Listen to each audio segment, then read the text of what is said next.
Look out, Apple has launched a sneak attack on us. Let's discuss.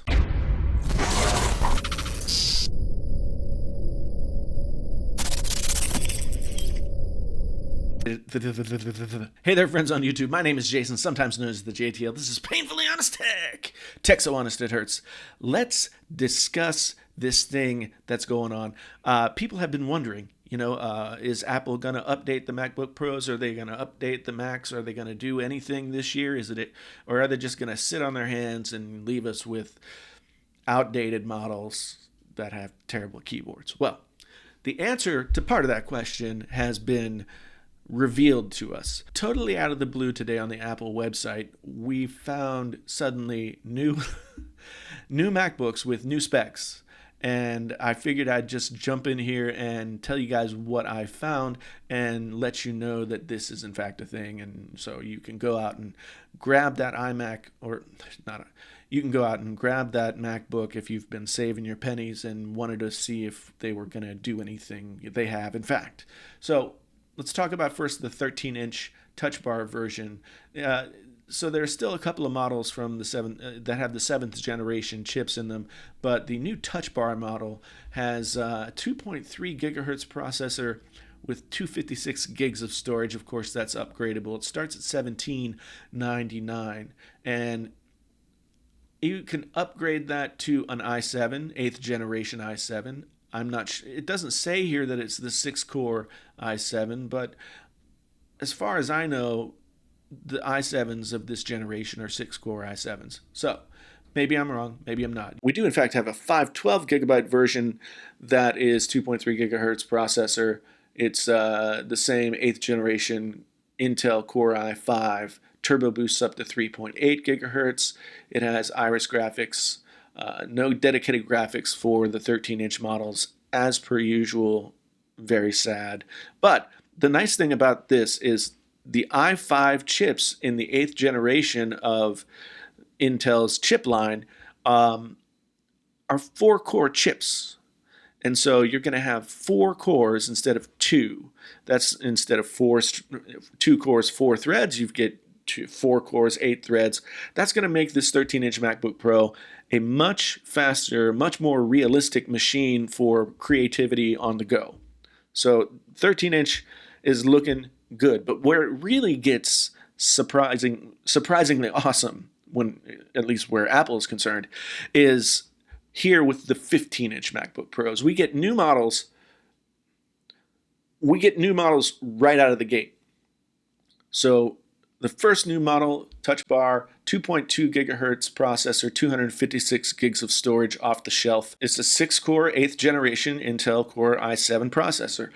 That's 6 cores, 12 threads, much faster than anything that we've seen before. This should blow the current MacBook Pros completely out of the water. We get a spec bump in terms of the graphics card with a Radeon Pro 555X.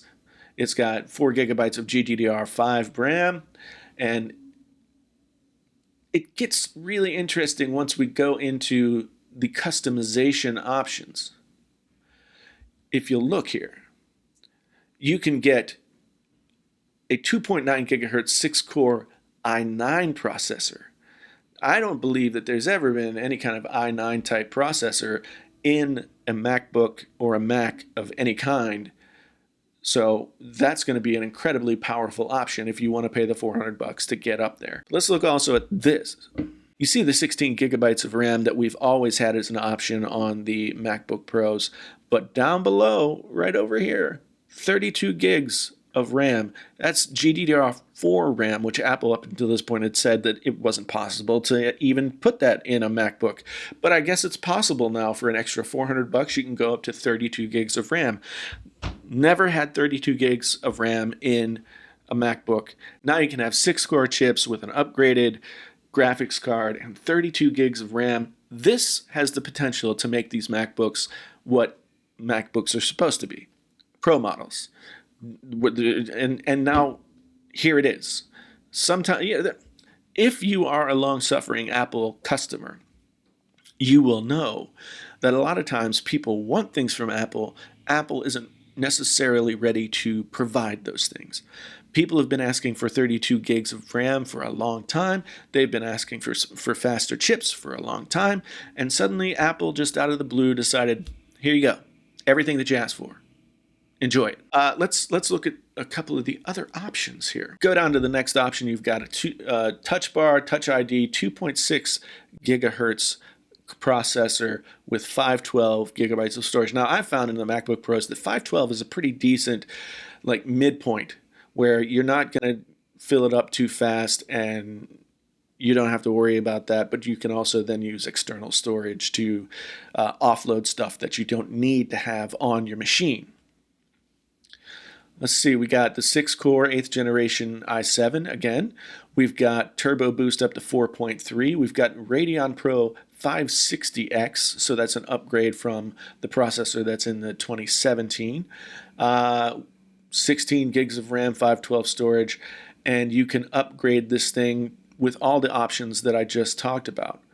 The i9 2.9 gigahertz i9 chip, you can get 32 gigs of RAM and all the way up to 4 terabytes of storage if you choose to have Apple lovingly put it together for you. That's the new lineup of MacBooks. The 13-inch saw a refresh of only one model, but it's a pretty impressive refresh. And the 15-inch saw basically like it's Christmas for MacBook people. Are you going to go out and get yourself a new MacBook Pro? If did you buy a 2017 a month ago like I did? And now you're kicking yourself. Let me know what you think about the specs down in the comments below. Is this what you've been waiting for? Have you been saving your pennies and now is the time? Or is it still not good enough? Let me know down in the comments below. Thanks for being here. I really do appreciate it. My name is Jason, sometimes known as the JTL. This is Painfully Honest Tech. Tech so honest it hurts. Until the next time, I'm out.